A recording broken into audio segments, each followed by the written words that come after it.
If needlework is your passion, whether you're stitching by hand, machine, or mixing it all up, you're going to want to hear about the Mr. X Stitch Contemporary Needlework Prize 2025.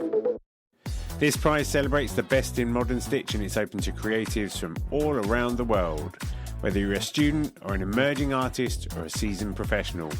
And the best part, you don't have to send your work anywhere. Just upload high-resolution images to a private folder we will send you after you enter. You can enter more than one category, for instance, hand embroidery and 3D textiles. Just grab an entry for each one. And if you've got a student ID, you can get 50% off the entry price as well. The deadline for entering is 30th of June 2025, and entries are now open at xstitchmag.com/prize-entry. Thanks to our brilliant sponsors, Bookmarked Hub by Search Press and David and Charles, and the legends at Lowry Workstands. If you've got the stitch bug, this is your time. Show us what you've got. Enter the prize now. Visit xstitchmag.com/prize-entry to get your ticket today.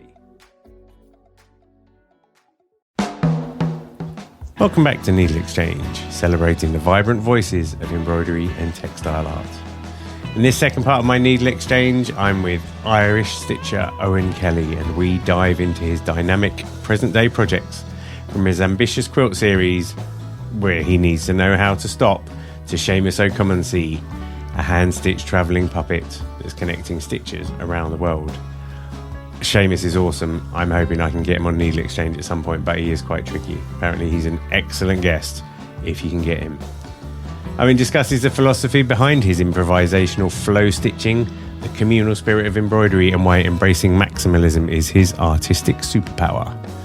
If the story of Owen and indeed Seamus tickles your fancy, then check out my conversation with Sally Maver, that's episodes 67 and 68, whose playful work also unlocks new ways of looking at the work. Let's jump back in. If you're enjoying these stories, please consider leaving us a review on your favourite podcasting platform, as it helps new listeners find the vibrant world of NeedleXChange. Hope you enjoy this. Owen's a legend. I'll be back next week with somebody different. Enjoy the show. And you were stitching, so as a child or as a young man, you were just stitching for pleasure on the down low, kind of just doing it as a hobby in the same way as some people might do model making or, I don't know, sports or whatever. That was your... I did sports as well. I was massively into sport. Yes. I think it was just something I did. It was just something I always did in private. Because I say, I won't get into loads of details, but I had some very negative experiences over it. And so I did it undercover until I'd left home, and I was probably early 20s, and living, I was sharing a house with someone, and with this fella, 20 years older than me. And because we were sharing a sitting room, he saw me stitching and stuff, and he said that was the most incredible thing he'd ever seen. And this guy was worked as a bouncer for nightclubs.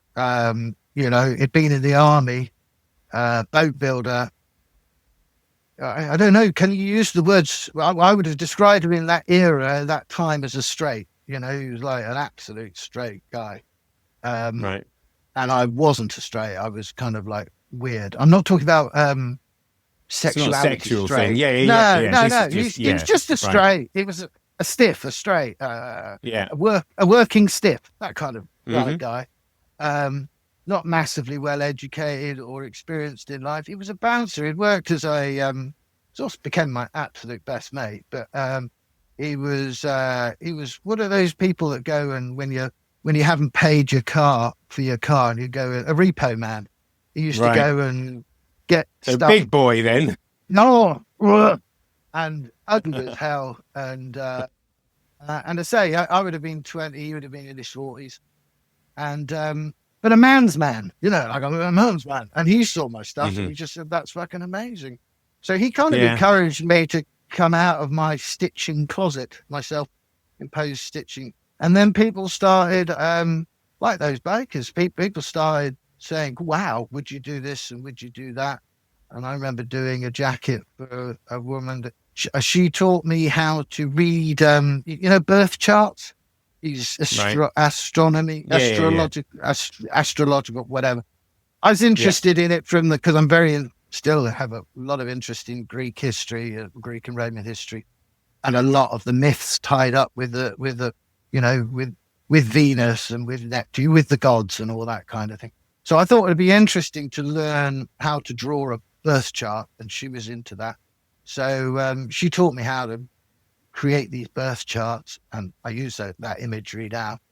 And I stitched hers on the back of a jacket. So I used her birth chart and then just embroidered it on the back of a jacket. And she absolutely loved it. And consequently, people saw it. So it became a sideline. People, I did jackets for people, whether I got paid for them or not. Sometimes I'd get a meal. Sometimes we'd go to a gig or whatever. Sometimes people just, if I didn't know them very well, they'd just give me some cash. So it was a sideline. It was, hobby. But I would almost think of it as a practice. It was just something I did, like you'd clean your teeth. I just stitched. And I found very much a meditative process. It helps me it puts me in my happy zone. I love to stitch. So it's just something I'm in a position now, because the way my life is, that I can get up in the morning, come into my studio, start stitching. I do stop for cups of coffee now and again, and we have dinner sort of maybe 7 or 8 o'clock. But I can be sat here all day and every day, and absolutely love it. Yeah, the finishing side of it. I was going to say, we were talking earlier about, I sometimes feel I don't see things the same way or view them from the same perspective, even though I'm not judging anybody. But I show a lot of my work on social media. That's my kind of main thing. I use Facebook groups and stuff, and I love getting feedback and I love getting comments. Some of them really make me laugh. But you get these ones where, like, I'm doing this quilt, 100 squares. I'm doing 100 squares for 4.5 by 3.5 inches. And they're all hand stitched, and I'm exploring different techniques and whatever, but I'm doing them very much in a flow stitch. I think 1 or 2 have been pre-designed. It was pre-designed because I did a collaboration with another artist. So I took their work and stitched it. So it's kind of pre-designed, but mostly it's not. And I post these things up. Let's say there's 100 panels. I'm up to about 80 at the moment. And I put them up, and I mention, I'm doing this a quilt. And people, a very common reaction is, I can't wait until it's finished. People say, please, I can't wait till this is finished. Like, I couldn't wait till this. And I'm like, oh God, I'm dreading finishing it, because I really love doing it. I love doing it. Yeah. And like, the idea that I'm then going to reach, originally I was going to do 80. I thought, 100 sounds better. I think 80 would have been easier. So we're going to have a word with you. We're going to be like, 144 is like a really great number. Owen, stop now. Stop it. So I have a massive box. I have these plastic boxes full of these. And each panel has a story attached to it. I did a stint at an art college thing. And this one of the feedbacks I've got is when I was asked to display some of my work, and this is where I'm going to have but people would this comment of less is more. Did you know the less is? Okay. And I haven't worked out what the opposite of a minimalist is, but I am whatever the opposite. Maximalist. Yeah. I'm a maximalist. So, like, if there's a spare space, I want to put something up. Oh, I want to put something in, or I'll look at some, So, like, they curated my area for this exhibition really nicely. It's it was a college thing, And then the woman said, who was running it, like a fool, said, well, that's what I think, but you can add whatever you want. So everybody else in the class, I think, left theirs, and I just piled all my stuff out and was hanging it up. And she was like, so you can't see everything. You can't see each individual thing now, because it's just full. There's too much. I'm like, yeah, I get that. I get that. But there's another thing I want to show you. There's another thing I want to do. There's this other bit that I want to show you. So yeah, an editor or a curator is probably what I need. I've never been able to edit, as you can tell from my conversation, or curate my stuff. I don't exhibit really because it just. But this quilt, the idea was for this quilt is to have at least an exhibition piece that I can stick up. I think it'd be about 16 foot long and about 4.5, 5 foot high. Just a casual 16 foot. I think sometimes it sounds like sometimes it's like you make symphonies. You don't make songs. You make things where there are so many pieces going on. But maybe yours are, and there's definitely like this left field thing, isn't there? Yours are like psychedelic symphonies where just everybody's playing all the instruments simultaneously, and you just have to stand there and like let it wash over you. A cacophony. There we go. A cacophony. I have used the word. I think it's a cornucopia of embroidery. Nice. Yeah. Like a dawn chorus at 4 o'clock in the morning. Oh, I love the dawn chorus. Absolutely. My studio here. I'm surrounded by trees.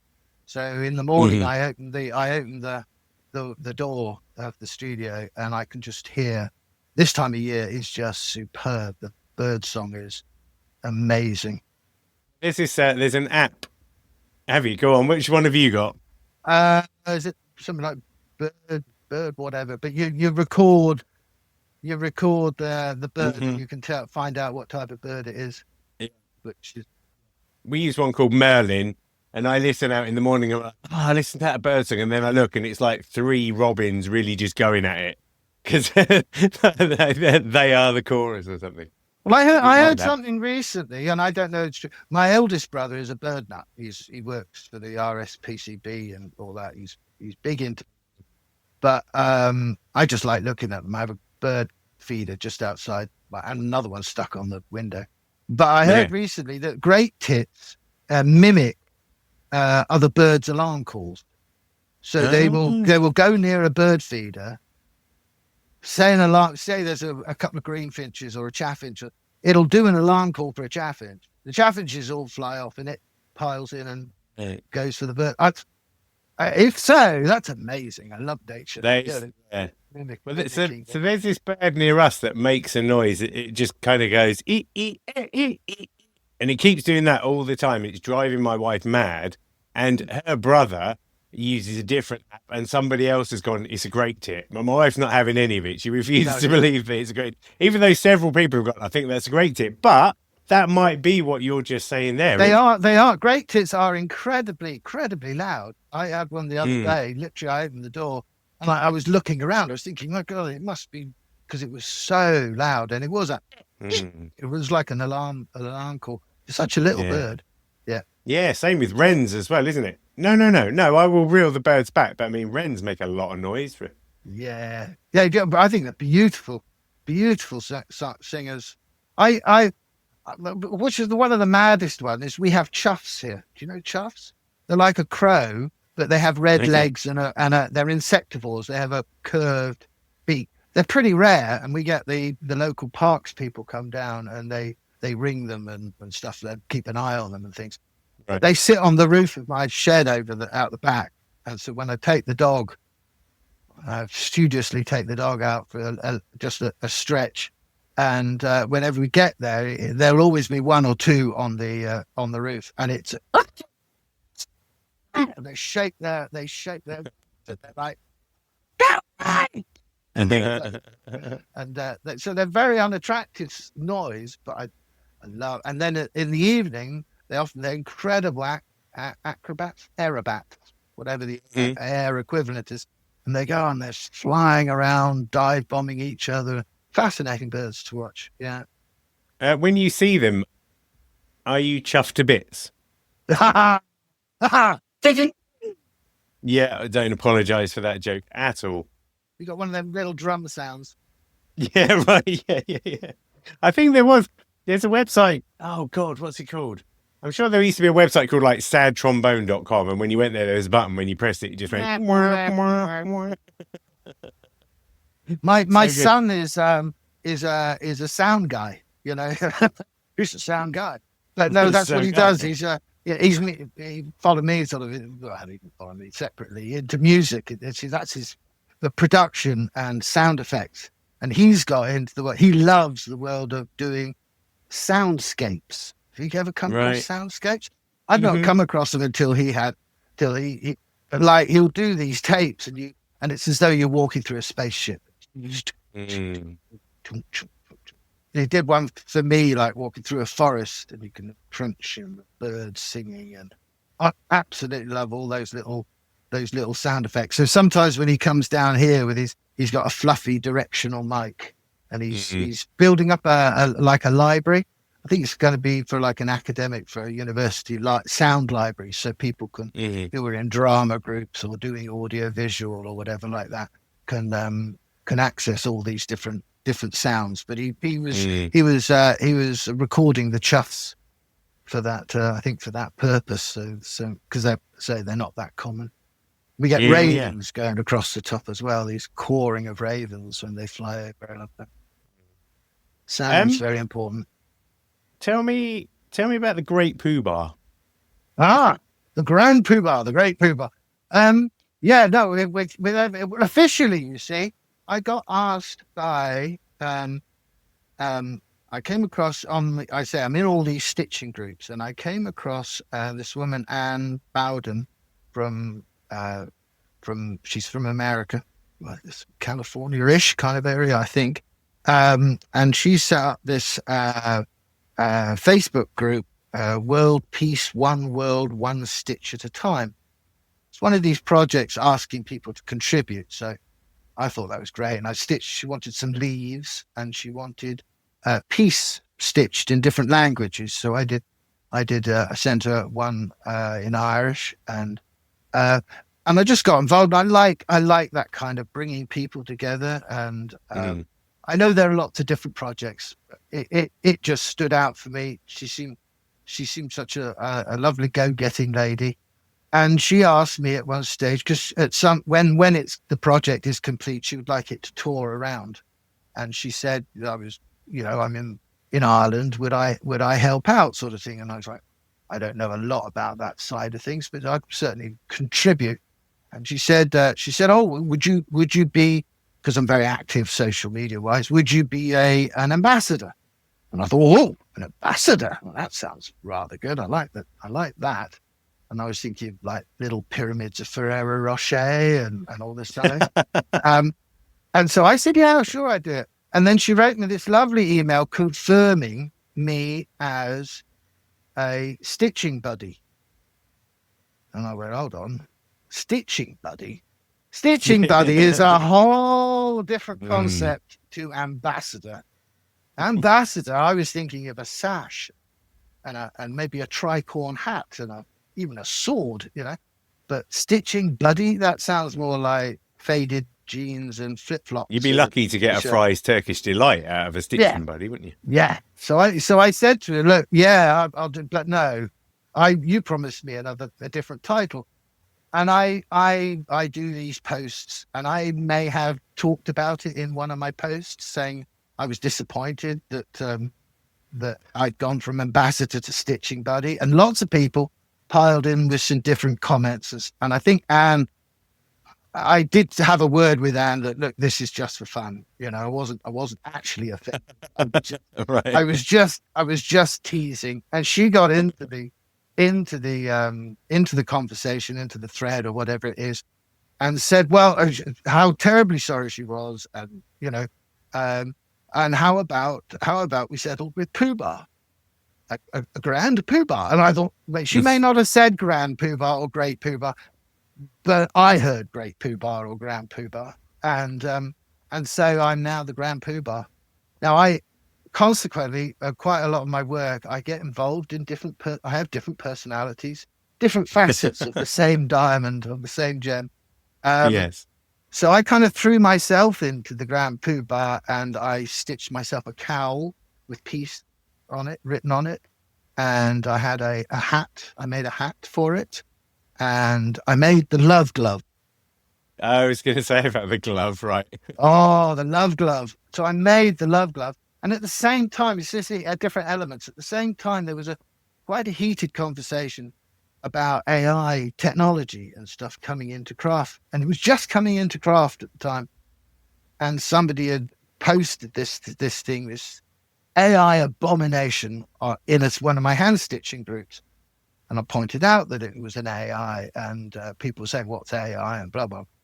And so I ended up stitching this glove, and then to keep it real, because the embroidery they'd shown was like of a skeleton, the bones and stuff like that, of an arm, I think it was. So I thought, well, I'm going to do this glove, and I'm going to do it in a kind of that kind of style, sort of AI-ish style with some bones in it, and I don't know, just whatever.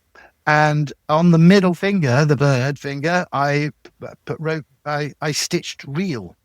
On the knuckles, I had love, LOVE, and on the thumb, I had G, so it was glove. So it was the love glove. And real was stitched on the middle finger. So if you gave someone the bird, I think that's what they euphemistically call it. It says real, So I was trying to keep it real. Those are the grandpa Poobahs. So I did a little video, and of course, during that video, I displayed the properties of the glove and extended the finger. But at the same time, I'd also written a post promoting the World Peace, One World, One Stitch at a Time project. So the two didn't really. So I re-edited it and took the finger out. So I didn't keep it real, which was a little disappointing. I was upset for a couple of weeks. But yeah, so one thing led to another, as in all good things, good things. Which then naturally follows on to, yeah. And so now we bring this to Seamus O'Cumensy.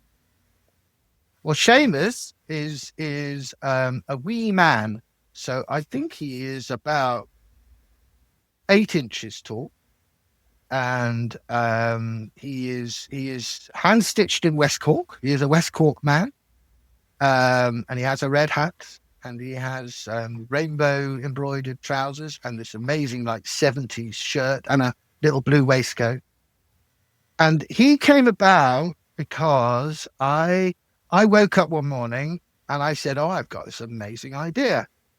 And turned to the missus and says, "I've got an amazing idea," and got the usual "oh my God" response. What is it now?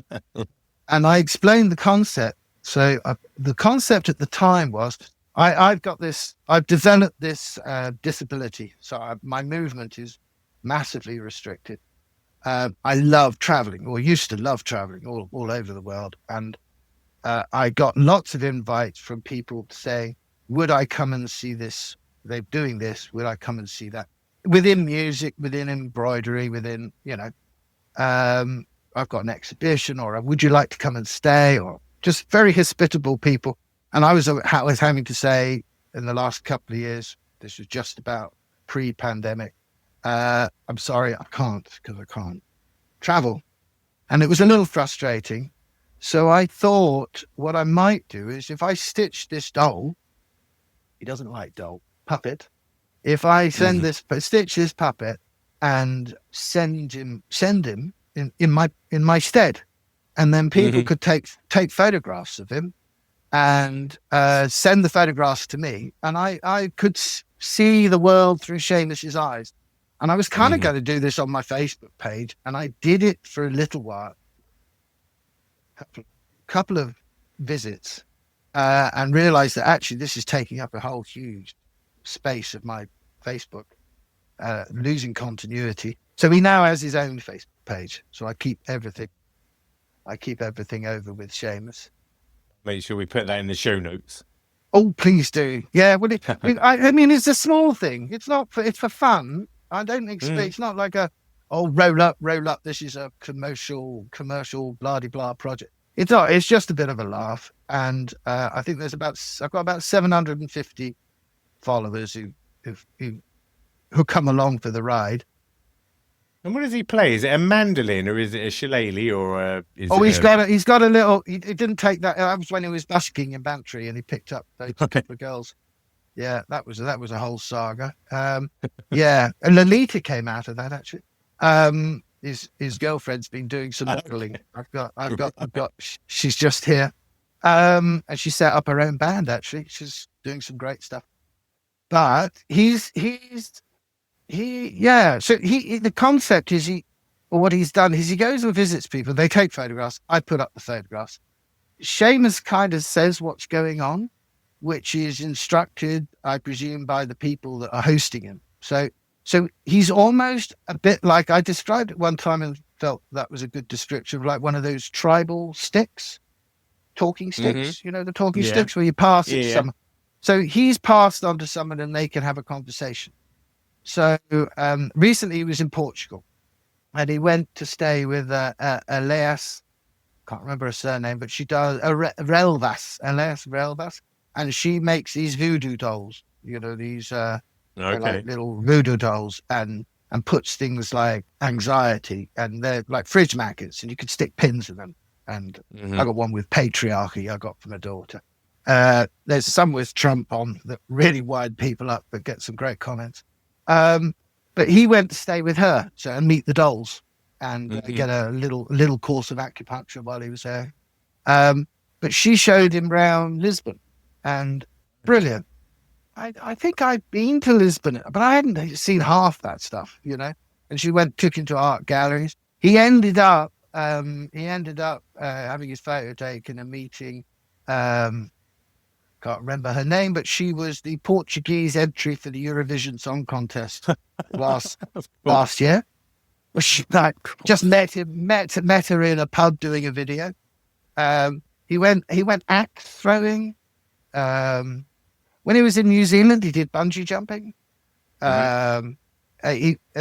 Marika from Marika van Welken, I think it is, makes these incredible jackets, embroidered jackets.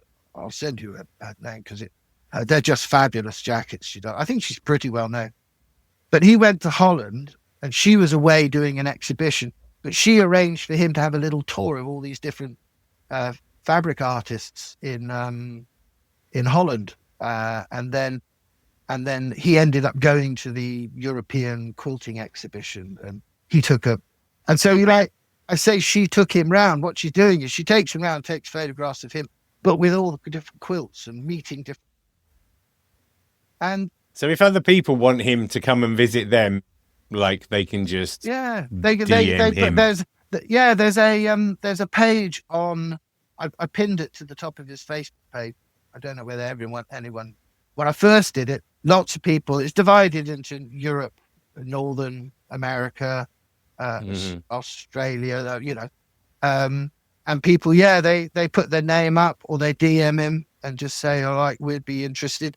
I mean, he's got a lot of people to visit. He's with Zdenka at the moment in Slovakia, and he's right on the border of Ukraine and Hungary. And he spent Easter with them and discovered this, I'd never heard of this, but a Slovakian tradition where all the women get covered with water at Easter and beaten with willow sticks with ribbons on them. Sounds barbaric to me, but it's a cultural thing. So we experienced that and went to an egg museum, a decorated egg museum. And so, he goes all over the place. But the feedback I've had from some of his hosts, I remember this woman, he went into a special needs school and had an amazingly positive experience. He seems to be able to connect, or people could connect with this image, with this toy, with this character in a way that you probably couldn't connect with a human being. I don't people let their guard down or something, but he's just very easy. You can stick him in his pocket, take him with you on your walk. And people have said to me that it's been great. It's like having a visitor, the Dagmar from Czechia. She said to me that she'd met people would see her with this thing and would come up to her and go, "What's that?" And she ended up meeting people and having exchanges with people, and they were like, "Oh yeah, it's just this mad thing from Ireland, this mad fellow from Ireland." So I like to think there's humor, but it's also the idea really is in some ways is also promoting the community of stitching.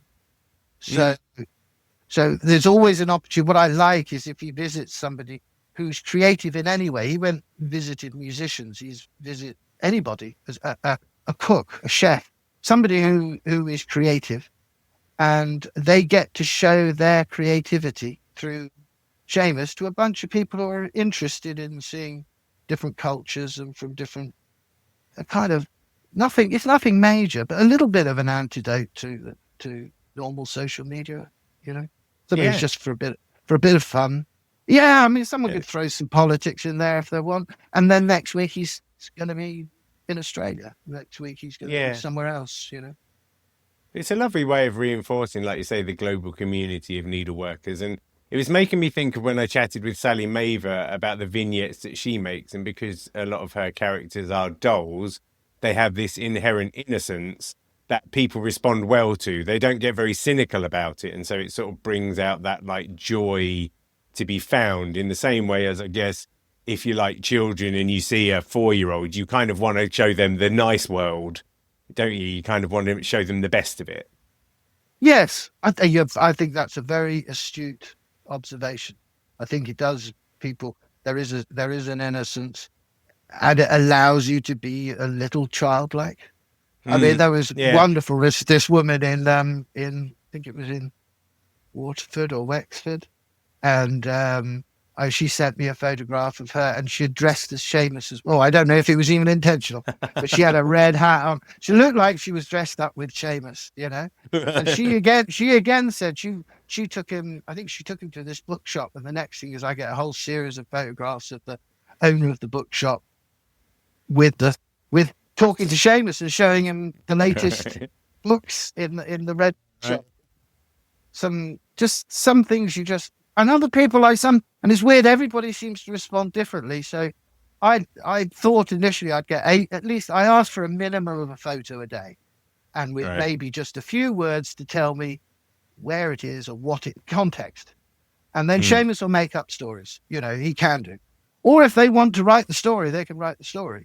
But if they're going to write the story, you need to write it in the first person rather than we did this with Seamus.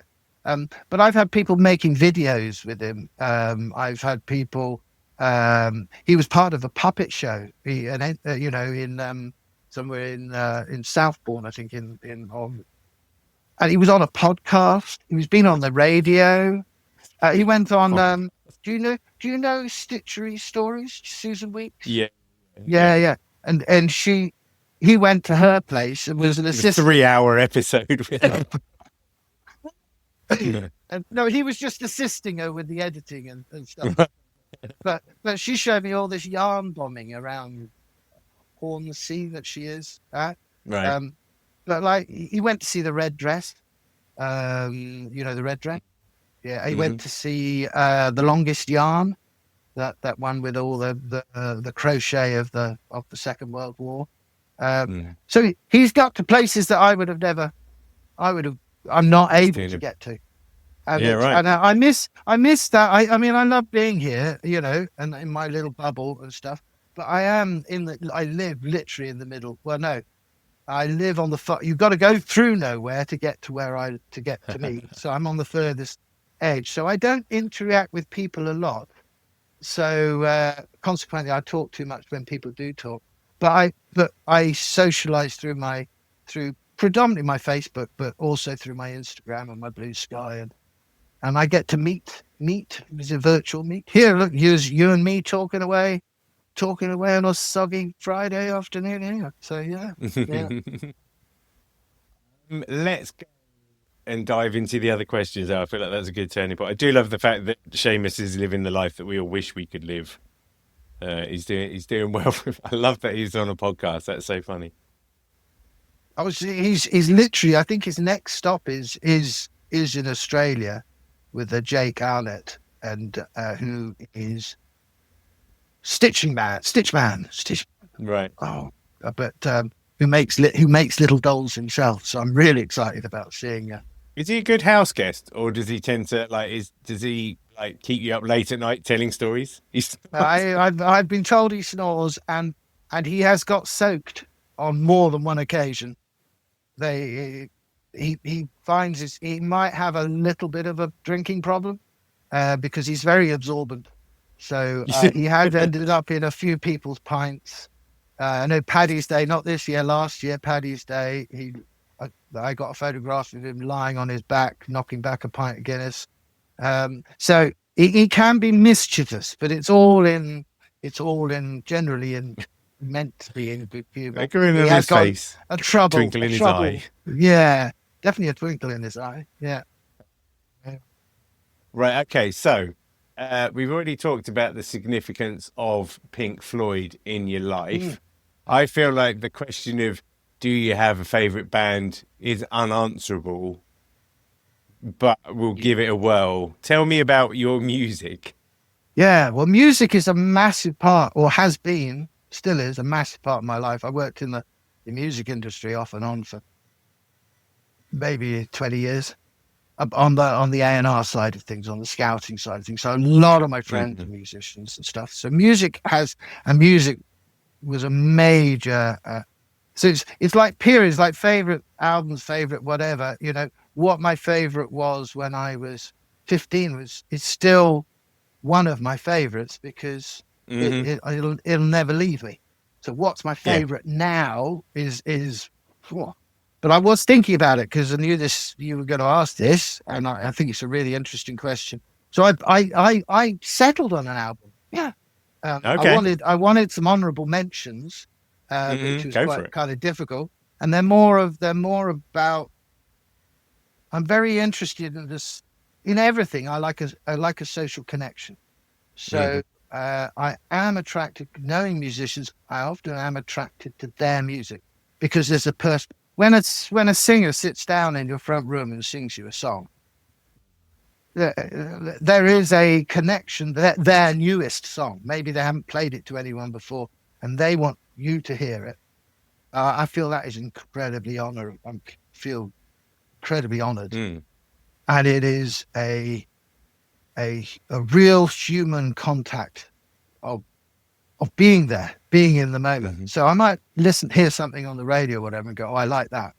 But there is a personal connection. So I worked with this band that they didn't sign to our label or whatever like that, but I sort of A&R development and got to know this band, a guy who's called the Picture House. Do you ever hear the Picture House? Probably not.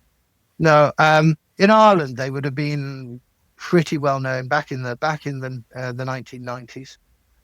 Now, I first came across them because they sent me a demo. So I listened to the demo and I absolutely loved the demo. Quite rocky, quite sort of slightly indie, but a bit of brassy rock. Yeah. And I thought, young lads, really interesting. So I went and saw them and developed a relationship with them. And then they got signed by another label and developed by another band, and they went into a different cycle. And the lead singer Dave, they got a new drummer. I think they changed the guitarist. Nick went, and they got this guy Duncan came in, and Duncan was from another band that a friend of mine had been working with, The Flood, and they came together and brought Dave. I think is one of the most fabulous voices in the Peter Gabriel kind of sphere, you know. His musical influence, he's a big fan of Billy Joel, and it slightly on the poppy side of things for me, but and then Duncan came in, who was into John Lennon and hits of the bands of the 60s, the Pink Floyd, and more my kind of thing. He was from Sheffield, I believe, and he came in, and the two of them combined together. And there was also a guy, Pete Glenister, who was the producer, who also had a lot of input. And they produced albums. I think it was on London. There was a whole saga. They toured with Meatloaf. They opened for Meatloaf. I remember going to see them. And they opened for Runrig. Do you know Runrig? Yeah. And I'm trying to think of the one big American rock band they toured with. But they were the kind of band, a bit like Hawkwind, or a bit niche. You know, they had their following. They had a massive following, but they never really hit the commercial. They produced records, but they never got the major record company backing. They set up their own label. And in 1996, they produced an album called Shinebox. So that I put that as my because as an album. So there's lots of individual songs on there. Fear of Flying. I almost have that as a mantra in my head sometimes. Fear of flying. The fear, experiencing the fear, but then you do fly. You'd have to listen to it. But I liked it. I'm very much more into ethnic music and stuff, but that was the most commercial kind of album, I thought. So if I was to nail it down, because of the personal connection, because I love the people, and to throw into that, there is another person in my life called Big John Willie. I have a few of them, who is a kind of grand poobah. He's a bit like Super Dad Farty Pants. He's a bit more real than Seamus. Okay. But he plays music pretty badly. I posted some of his banjo solos online before now. He has his own Facebook page. And he, as a project, has been producing this album for a while, let's say. The producer is my son, who goes under the name, or doesn't now, but used to go under the name of Jiminy Junk, J Junk. He's on Spotify and stuff like that. He's a kind of more of a hip hop sound artist kind of guy, but he agreed to do the production, and he was very good value for money. And because of my mobility issues, the songs are all written, but and have been for years. But because of my mobility, I'm not really in a position to go into a studio and do recordings with him. So what has happened is my son got the vocal down for me, and then that went out to different. So that's gone out, and that. Johnny Boyle has done the drumming. Johnny Boyle used to he drums with the Frames. They're an Irish band. I don't know if you come across the Frames. But he, when he played with Marion Faithfull and he's actually a professor of drumming at the at BIM in Dublin. Wow. He's probably one of the he's a drumming whore. He'll go for it. Anybody pay him, he'll go, and he's brilliant. And then another friend of mine, he got together with a friend of mine, Angus Ralston, who is now the bass player for the Waterboys. You know the Waterboys? Okay. Yeah. And they put the drum and bass down. And Angus used to be in the Pitch House. Johnny bumped drums for the Pitch House. And I also, once that was done, I also sent one of the copies to Jeff Woods, who is now a music teacher in a school, but he used to be the keyboardist for the Pitch House. He's put some keys down on it. I've got friends. A friend of mine, Matt Moore, his son, is going to put some trad down for me. One of my daughters is an opera singer. She said she'll do some vocals. I have another daughter who is a concertina player. So all in all, this is it not being released yet. Only a couple of tracks, Mushroom Moon, I think. But this is Big John Willie's Greatest Shits album. And at some stage, we hope to, and I stitched a hat for him. I don't know if I sent you a thing, but have you come across this hat? Jeff, have you seen this? Okay. Yeah, that's Big John Willie's hat. So. Yeah, no, you have sent me a picture of that, right? I stitched that for him. It's got all the elements going around it. Presumably the album cover will be embroidered as well. That's what I'm hoping. Yeah, absolutely. And the T-shirts. And I've actually, you see the fabric of this hat I'm wearing here. This is what taken from my embroidery. And I did a sweatshirt as well. I've been doing these multiple tiling the patterns and making fabric out of them. And this is from the quilt project. So one project links to another project, links to another project, links to another project. Like a cacophony. Like a cacophony, yeah, a cornucopia.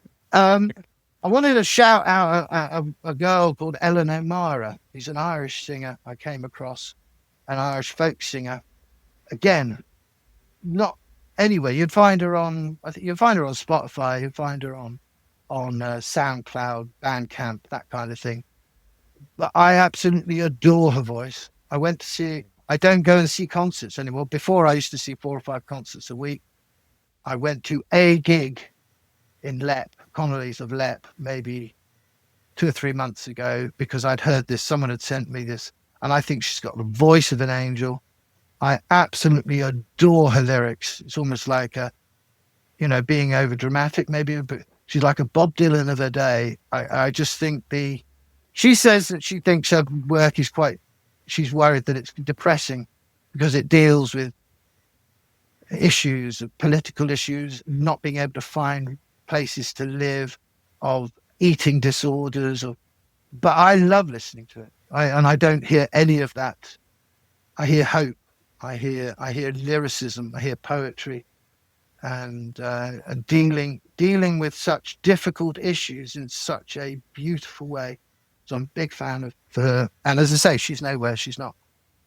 She did a beautiful song about Palestine. And my latest music is I'm going to see. I booked in end of May. Really excited. Is Hun Hor Tu. Hun Hor Tu. HUUNHURTU. It's 3 words. Okay. And they are like Mongolian throat singing. And okay. All right. And I absolutely, there's a band called The Who, HU. I don't know if you know that. Right. But they are like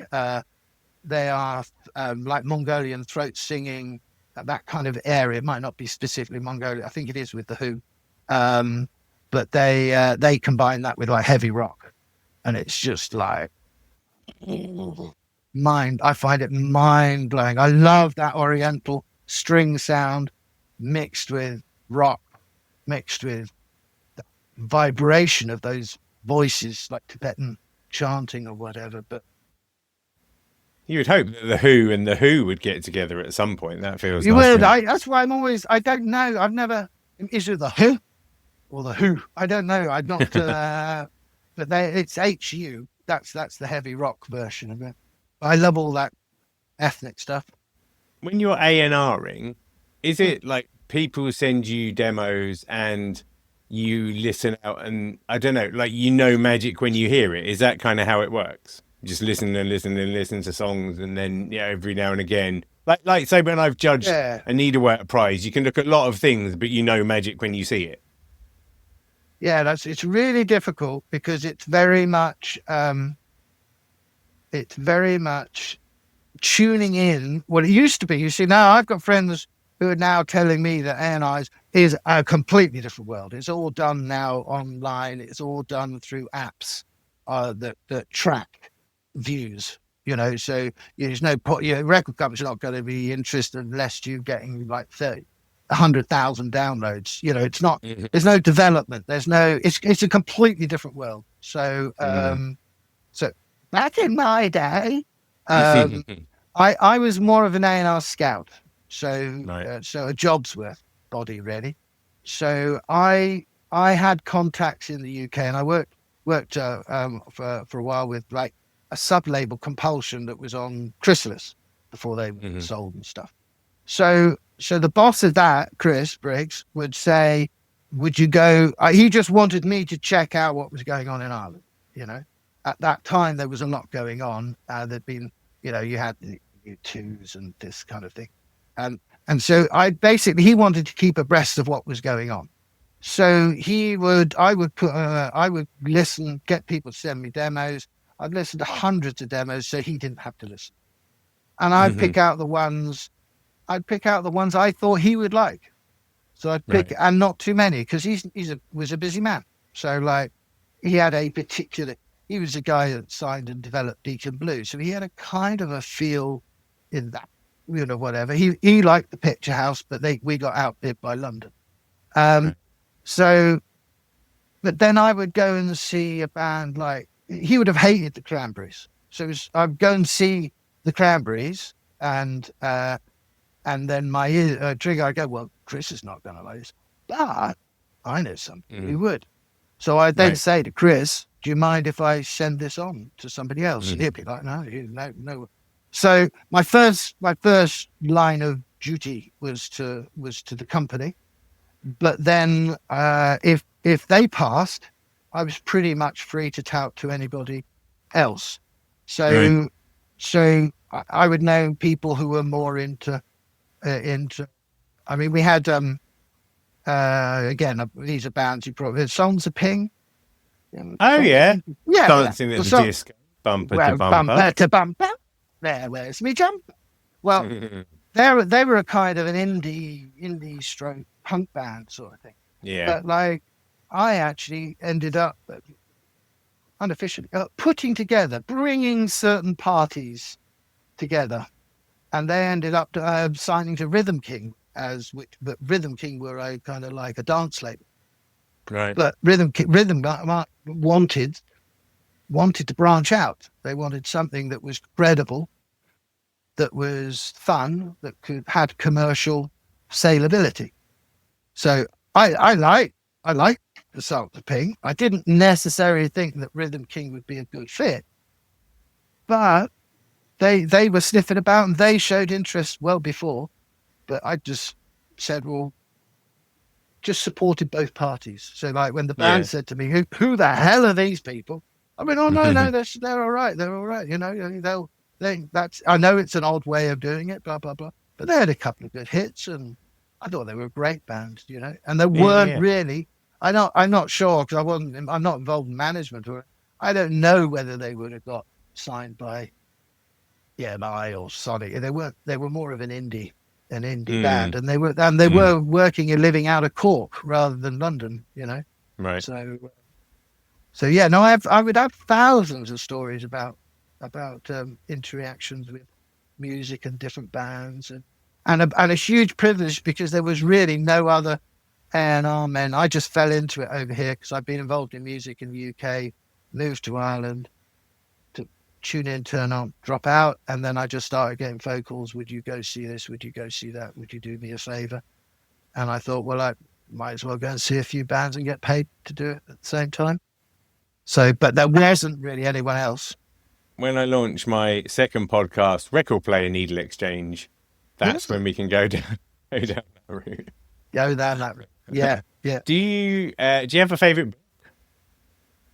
Well, I thought that was an interesting question as well, because you get different periods. I don't read anymore. I listen to audiobooks. But I've pretty much given up reading because I spend most of my time stitching. So, but I love audiobooks. But do you listen to those while you're stitching? On occasion, or do you tend to listen to music more? Right. It depends. Again, you can go down that whole thing. I can get very easily influenced by what I am, my environment. So I would often, I do those quilt panels, and I would often, before I do a quilt panel, they only take me a day, 2 days to do, 3 days sometimes, and I would explore a genre of music.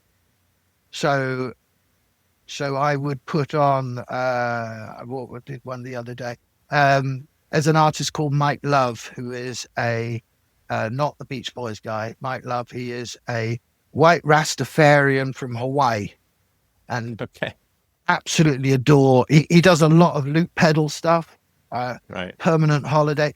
I think he is absolutely amazing. He would have possibly been, he would be a choice as my favorite thing if I had more than one choice. Now I literally just I put him on shuffle, on Spotify. And it's not surprising. I can see the influence of the red, yellow, and green in the stitch work. I think there are a few hemp leaves tucked away there, designs, quite a bit of herringbone. So I see that. There's another band called Seed. It was a German big brass, kind of reggae-ish, but it's more brassy. What do they call dancehall sort of stuff, with a bit of rap. Very sort of urban, very brassy. So if I put that on, I will get a different patch. I will get it, it will influence what I stitch, because I'm drawing on whatever is in my environment, in wherever I am at the moment. So music has a massive impact. I will sometimes to influence.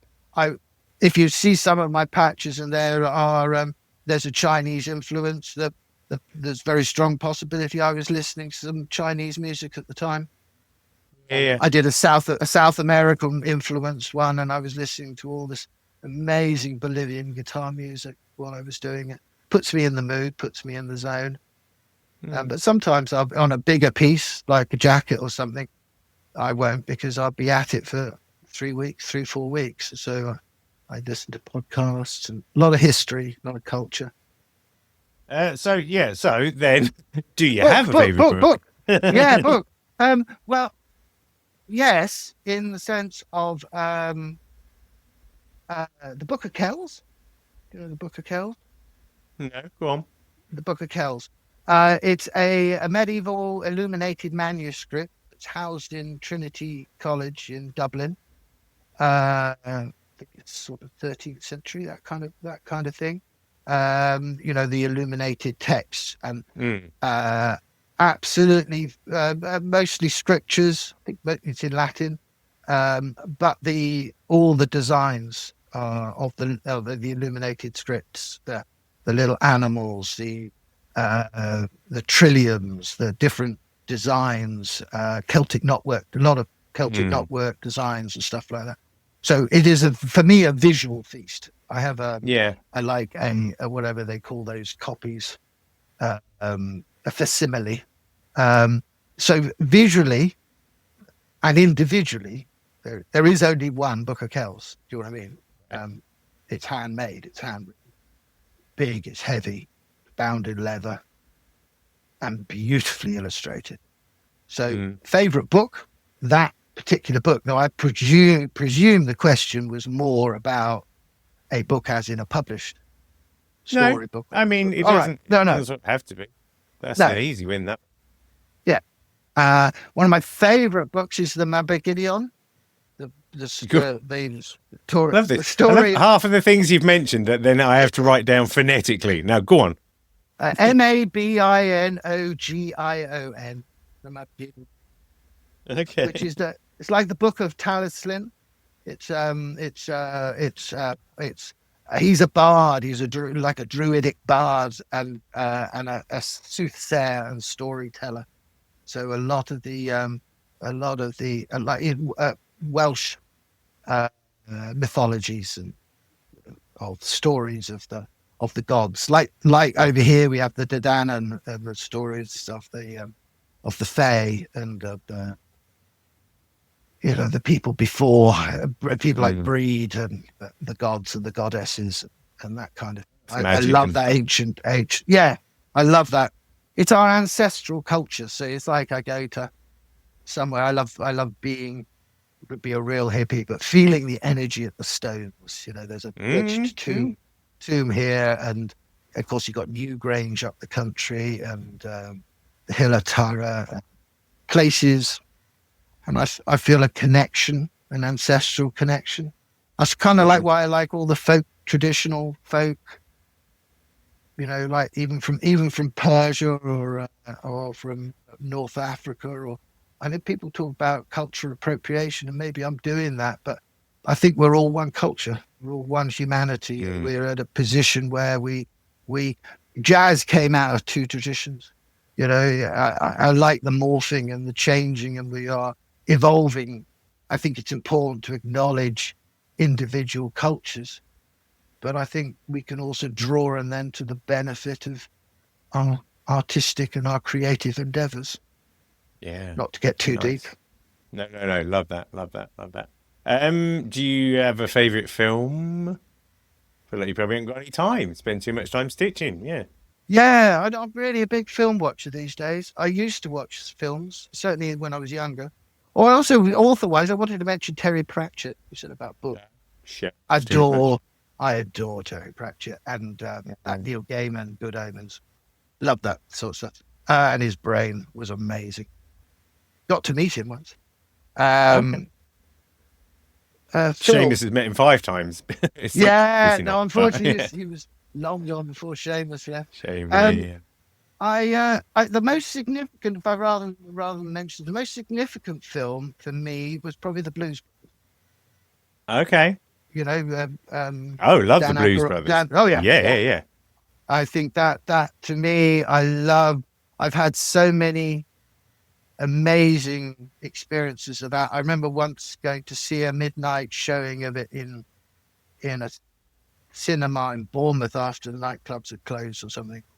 They had a scheme. They did a few of them. They did the Rocky Horror Show and a couple of others, but they did the Blues Brothers. And me and that friend of mine, I was telling you, Jim, the older fellow that lived with me, we dressed up as Jake and Elwood, but we were both pretty much Jake because neither we both like our both liked our food.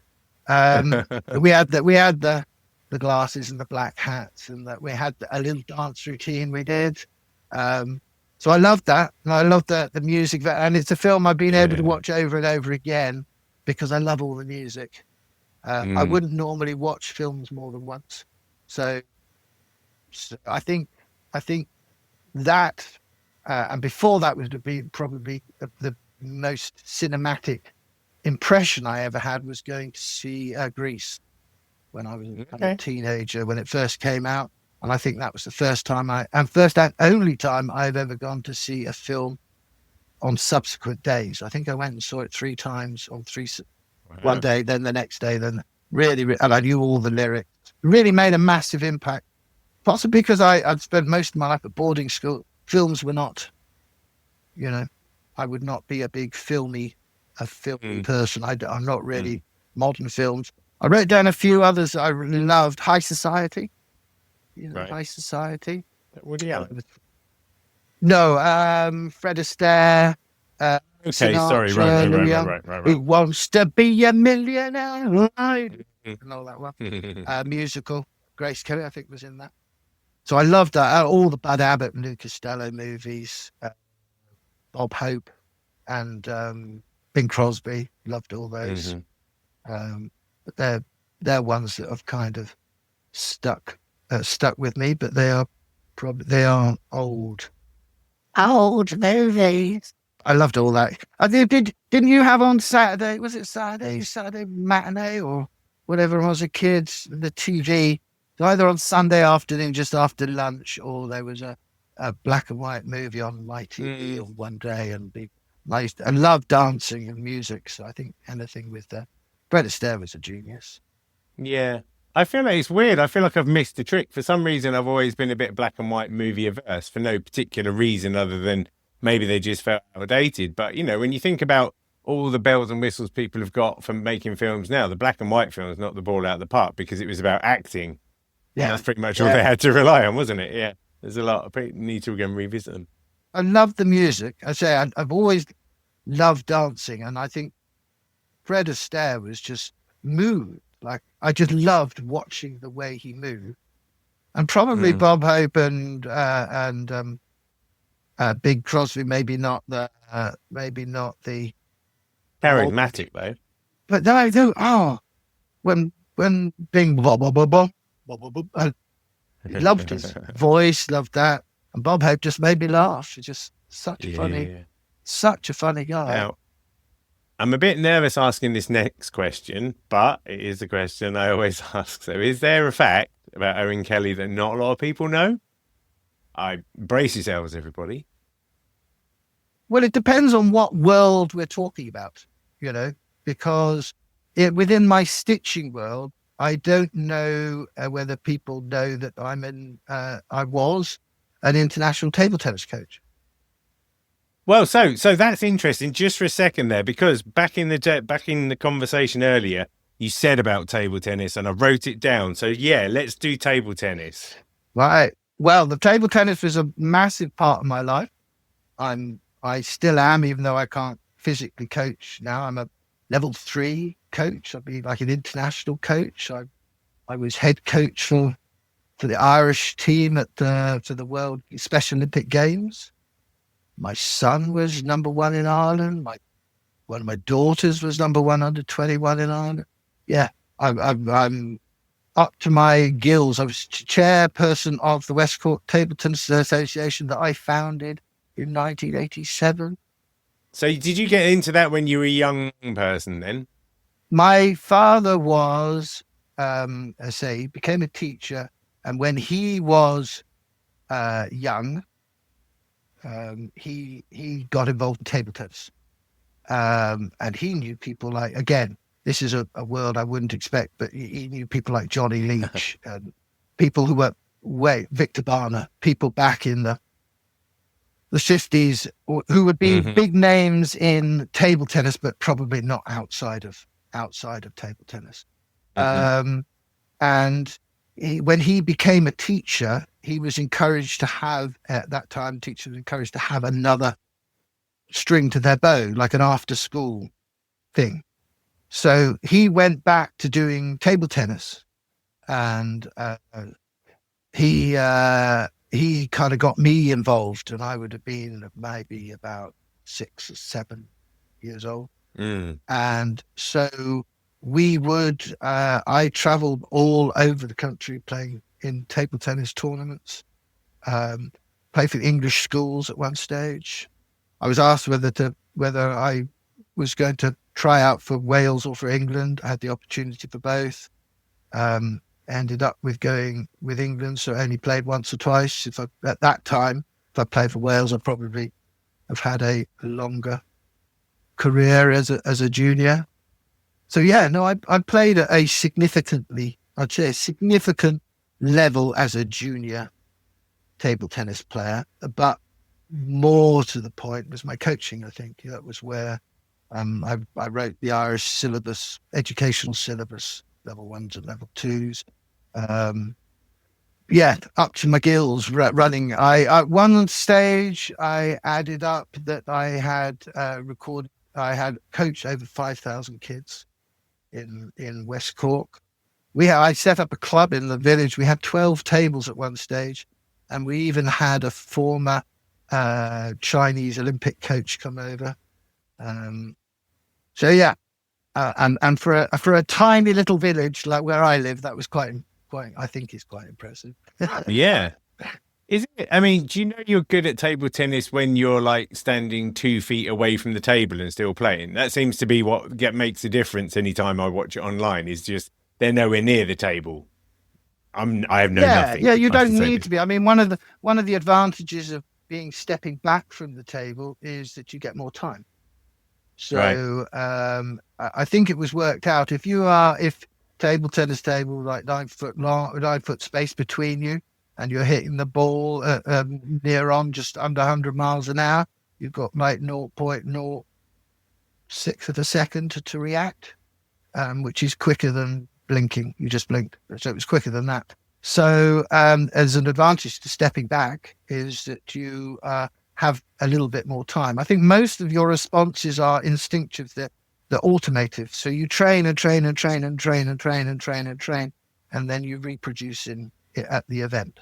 So you don't really, because I say about that much time, but you've also got to think what is on the ball, what direction is the ball going, what kind of spin is there, what's the speed of the ball, and where are you going to put it for the most of the optimum result. So you have to have an incredibly fast processing speed of your brain, or you are pre-programmed and you just respond.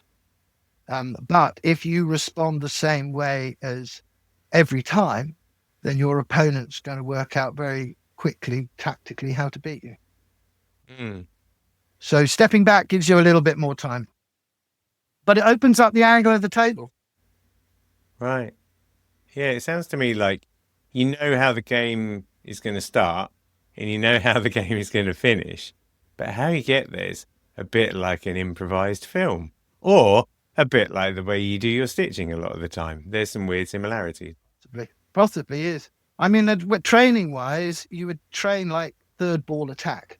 So you would serve, you are in control of the ball. You serve in a certain way that you are trying to draw the opponent into putting the ball where you want the ball, and then you have trained how to respond to that.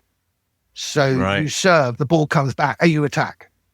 So the vast majority of points are done within the third, fifth, and seventh ball. So you can have tactical approaches. If you are a player like a defensive player, then you rely upon going far beyond the seventh ball and having to get the other player. And you have different styles. You have people who are all-out attackers. You have defenders. You have counter hitters. And people specialize in individual styles. There was one guy called Baldnut who had also nicknamed the Magician, because he had the ability to pretty much play any style he wanted. And he consequently ended up being probably the most famous world champion, Olympic champion in table tennis. But it is an absolute passion of mine that I've had since day one. But it is one of those things that you talk about with people and you kind of expect the eyes to slightly glaze.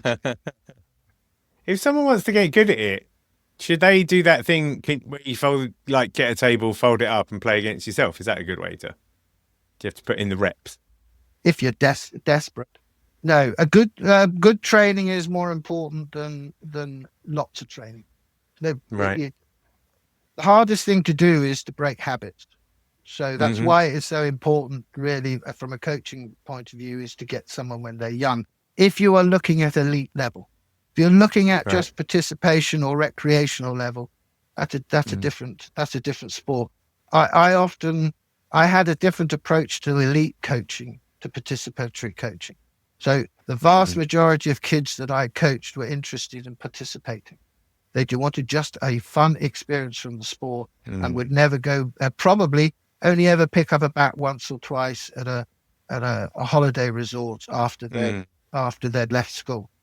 But if I could provide them with an interesting and educational and positive physical experience as a youngster, i.e. make it fun, but through making it fun also allow them to develop so they became aware that they were improving by doing proficiency awards and things like that, then that's far more important. Elite coaching is a completely different ball game, pardon the pun, and is a science, and is literally the 1%. But resource wise, most sporting organizations puts all their money in the elite. But actually it's the participatory area so table tennis, I believe, is one of the most popular sports in the world. When you go to China, most popular indoor sport in the world, I think, other than maybe volleyball. But you go to China and literally there are tables everywhere. You have halls, thousands of people coming in and just playing for fun. Generally, quite a high standard as well. But Mao was very keen. It was the national sport, and he was very keen on encouraging the population to become fit. And they had basically had a choice of Tai Chi or table tennis. So it became their national sport, and they are a large proportion of the population. So when you go there, you can see, instead of seeing a famous footballer selling advertising washing powder, you will see Marlin. You'll see massively significant people. Well, I was there. I was training with this woman. She was number one in the world at the time, and she had bodyguards and crowds of like 20 deep outside the hall when she was training. They were heroes.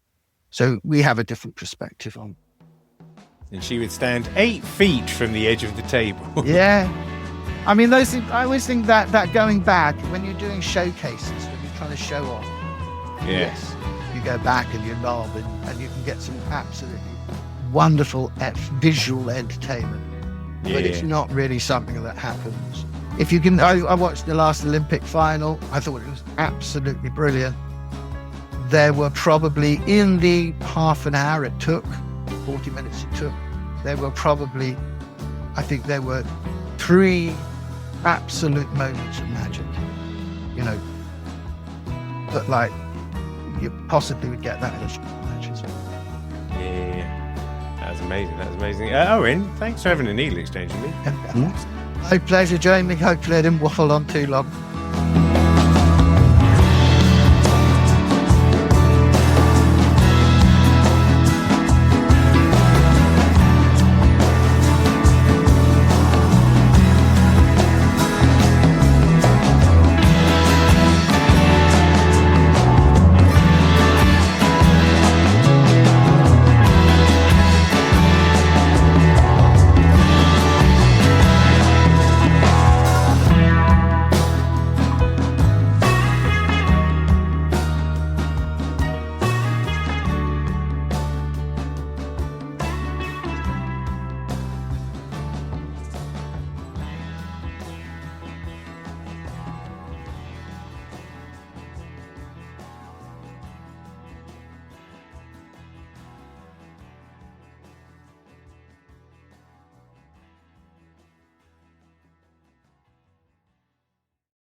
Thanks for joining me on another Needle Exchange. I hope you enjoyed the show.